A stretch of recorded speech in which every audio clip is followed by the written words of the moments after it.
Hello everyone and welcome to mechanical classes by Swati.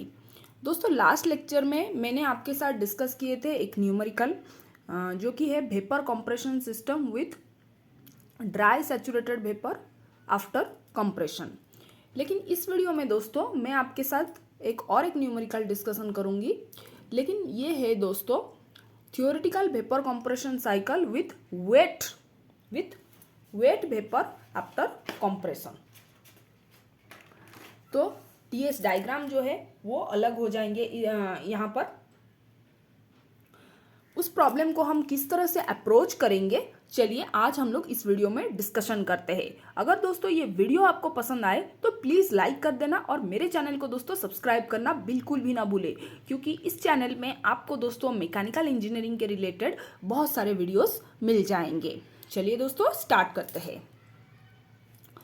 देखिए दोस्तों एक न्यूमेरिकल मैंने लिए है, find the theoretical COP for a CO2 machine okay working between the temperature range of 25 degree Celsius and -5 degree Celsius.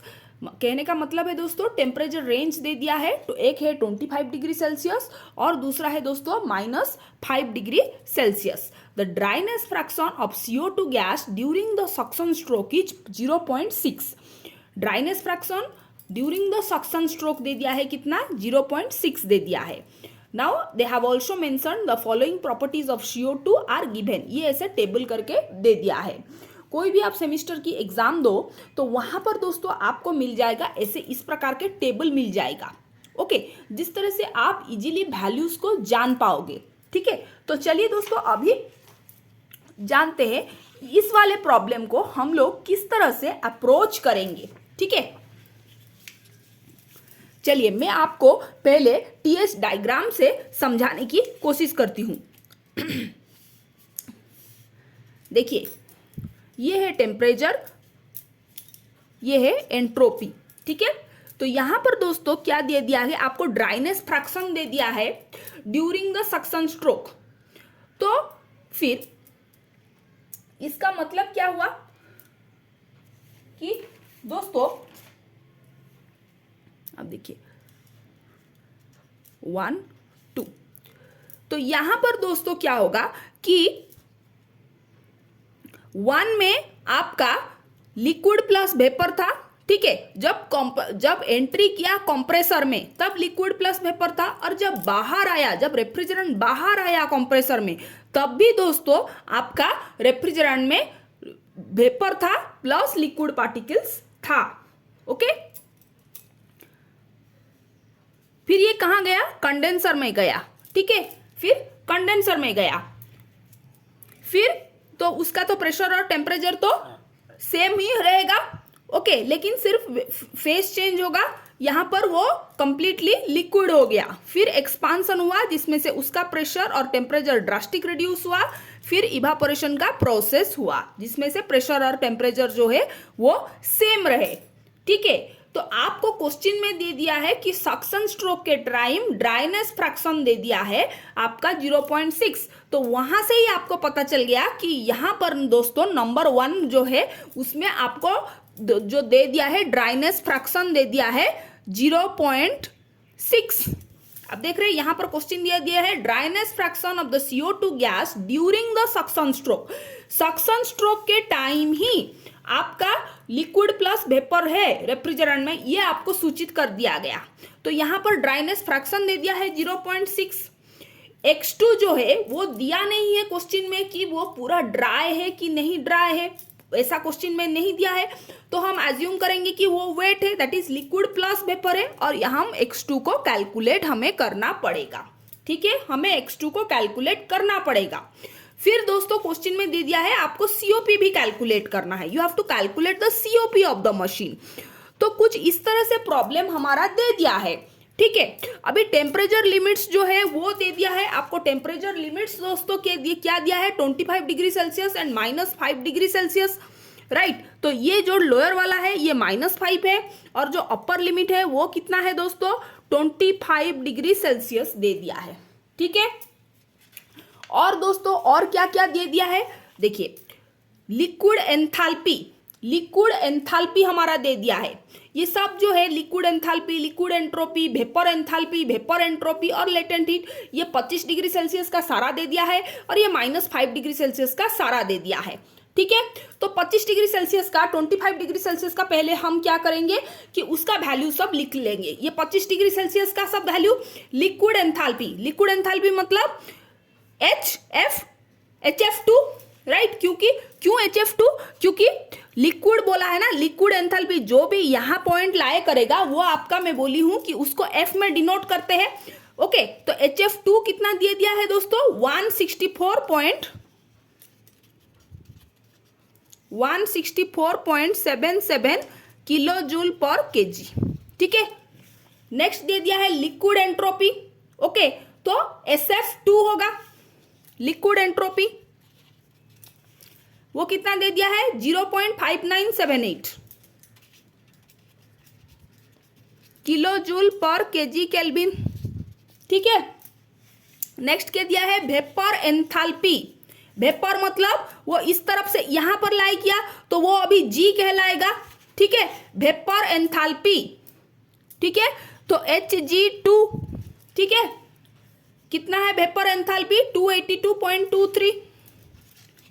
282.83 kilo joule per KG. ठीक है, फिर क्या दिया हुआ है? वेपर एंट्रोपी, इसका मतलब Sg2 दे दिया है आपका, वो कितना दिया है? Sg2 0.9918 kilo joule per kg kelvin.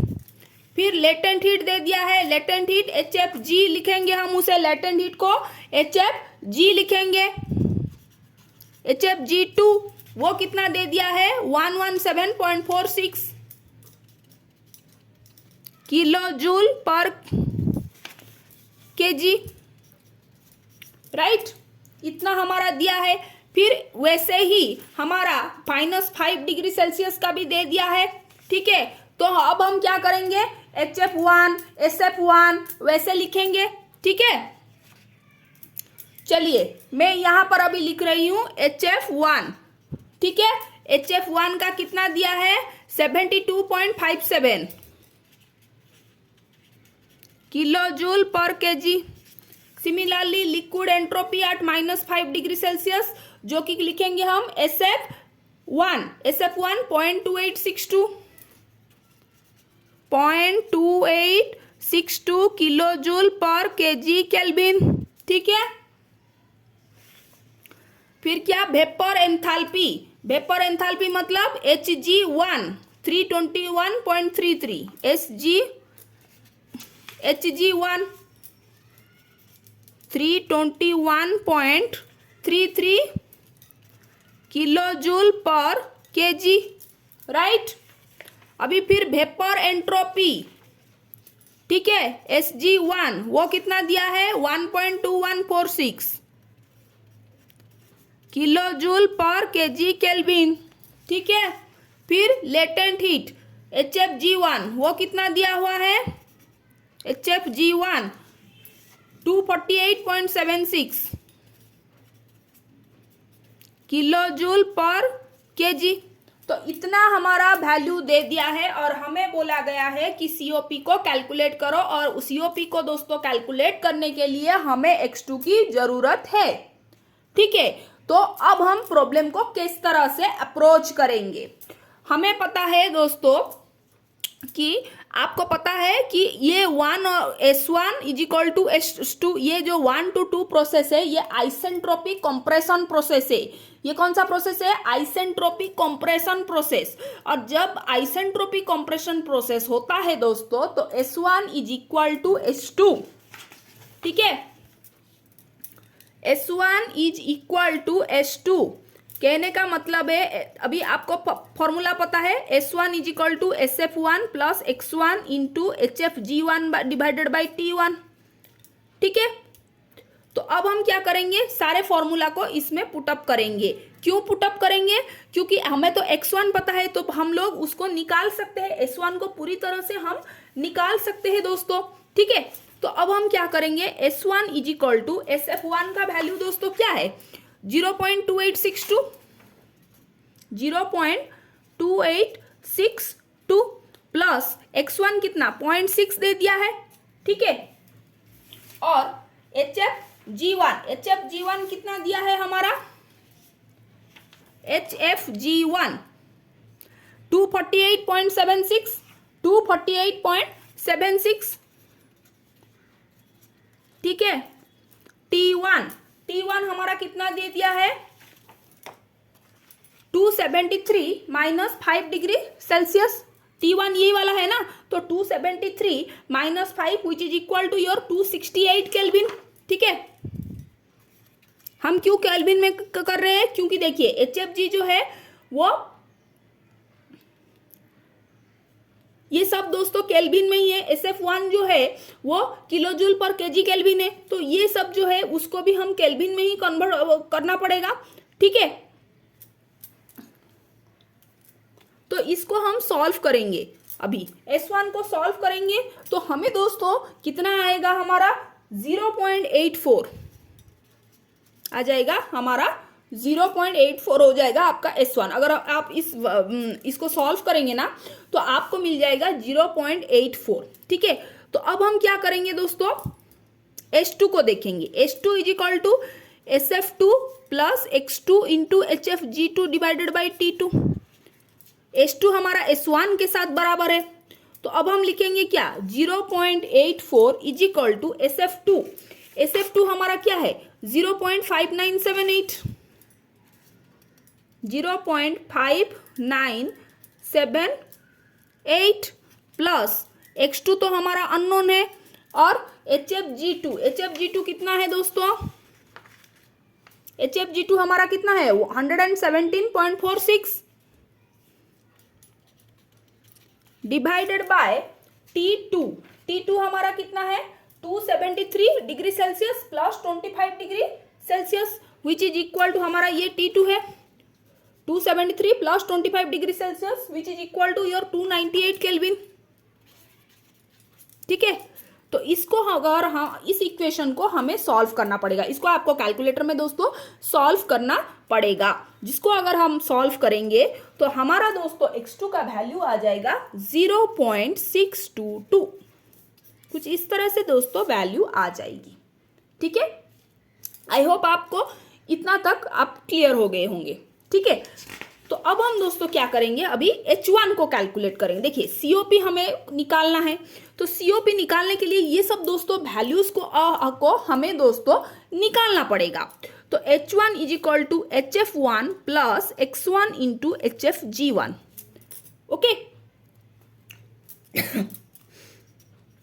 तो HF1 हमारा कितना दे दिया है 72.57 प्लस X1 हमारा 0.6, वो तो क्वेश्चन में ही दिया हुआ है, इंटू HFG1 कितना दिया है 248.76, इसको आपको सॉल्व करना पड़ेगा, ठीक है। तो H1 हमारा दोस्तों कितना आ जाएगा 221.83, इसको अगर सॉल्व करेंगे तो इतना दोस्तों आ जाएगा, ठीक है। फिर हम दोस्तों क्या करेंगे H2 को कैलकुलेट करेंगे। H2 is equal to HF2 plus X2 into HFG2, ठीक है। तो HF2 हमारा कितना है दोस्तों 164.77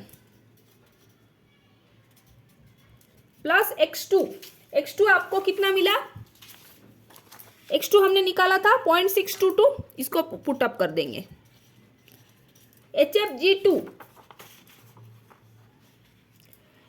कितना 117.46,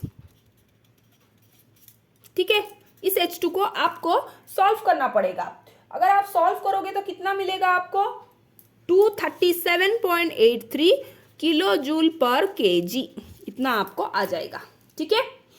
अब हम सारे चीजों को अब हम निकाल चुके हैं, अब हम क्या करेंगे COP को फाइंड आउट करेंगे, ठीक है।